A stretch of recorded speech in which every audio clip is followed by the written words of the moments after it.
My wife, Julie, is a nurse at South Shore Hospital in the city. We don't have any children.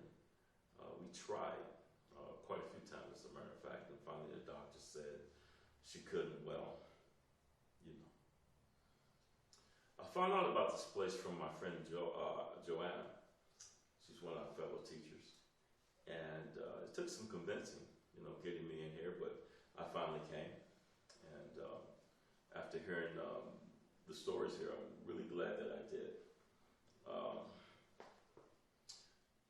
Talking to some of you before we started made me realize that Julie's been gone for 5 years now. 5 years she's been gone.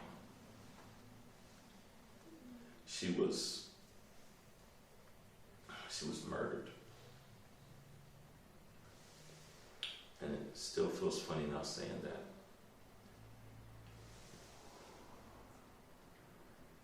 She worked at the hospital in the city, so she would take the train there every day. And it never felt easy with me letting her do that, so I tried to teach her to drive. But it just didn't take. She didn't like driving. She was the kind of person, she would always say, you meet the most interesting people on the train, and I always thought that was funny, riding the train like that late at night. I can't find anybody interesting to talk to, much less meet. But one day she called and said that she'd be working a double shift. She was filling in for one of her other friends. And that was okay. She sometimes did that. And after a shift, it only took her an hour to get home on the train. It's not that long. So didn't think much about it.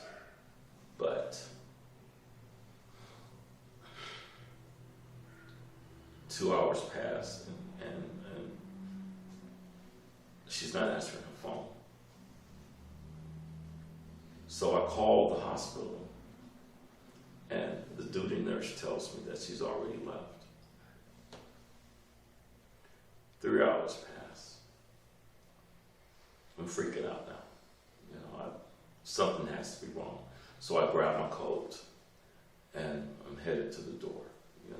I'm thinking, well, Julie was the kind of person, she was directionally challenged. She would get lost walking 2 blocks over. I would have to go and find her and bring her home.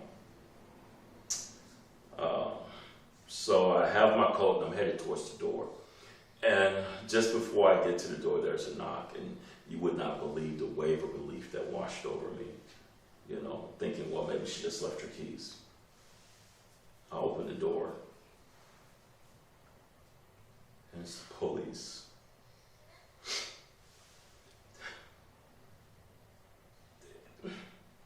They tell me she's shot in a robbery.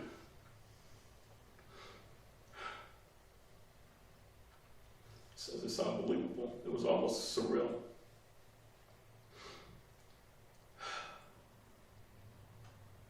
But later on, they caught the guy. And he said that it was an accident. That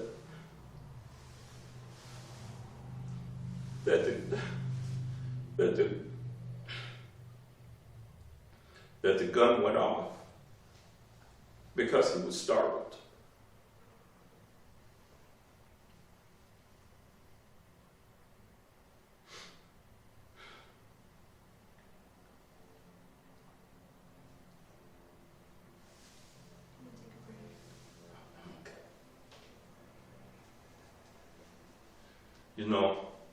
I still lay awake at night, playing that day over and over in my head, wondering what could I have done differently. My friends tell me that it wasn't my fault, that I should move on. All I know is I was tired that day. We had the tournament coming up, the state championship, and we were having an extra long practice.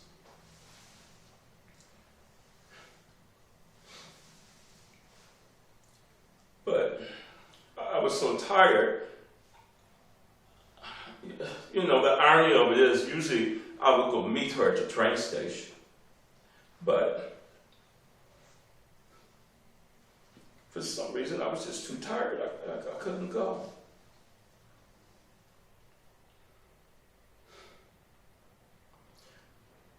I don't know. What could I have done if I'd been there? I guess maybe I should move on. Maybe it's time for me to let this go. But I miss my partner. I miss my lover. I miss my friend. And all I could think is that it should have been me. It should have been me.